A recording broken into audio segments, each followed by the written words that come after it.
Today I'm working on a traditional Japanese shishi on washi paper using FW acrylic ink and watercolour paint.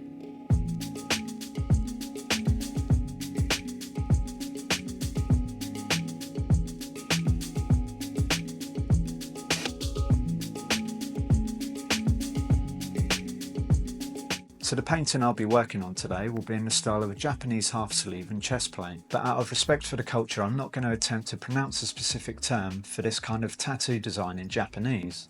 For this piece I'll be using sized washi paper. Sized washi is less absorbent, giving me the control over the details and the precision required for this tattoo inspired painting.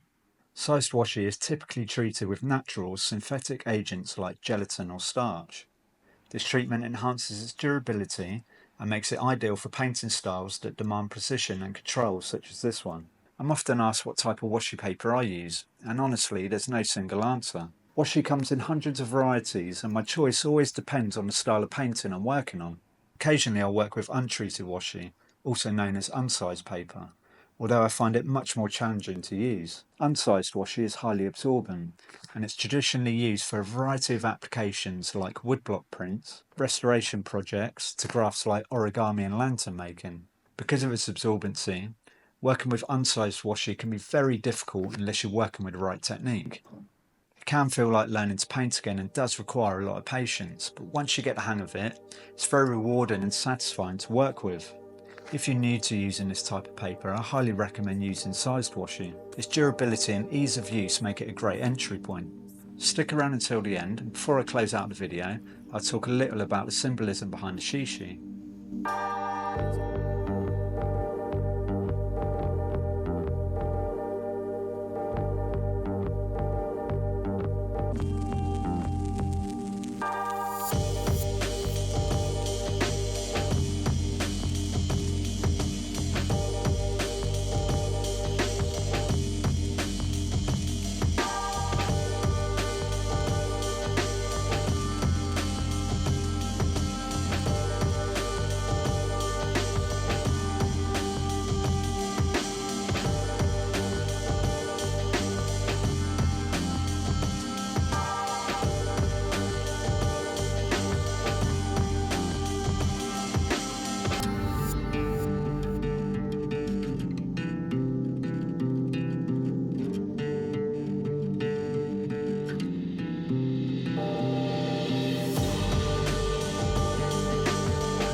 Shishi, often seen in pairs of sculptures in Japan guarding the entrance of temples and shrines, are believed to ward off evil spirits and protect sacred spaces, symbolising strength and protection. One Shishi typically has its mouth open, making an ah sound, while the other has its mouth closed, making an sound, together symbolising the beginning and the end of all things. These guardians are deeply rooted in Japanese mythology, whilst drawing influence from similar lion guardians in China known as Foo-Dogs.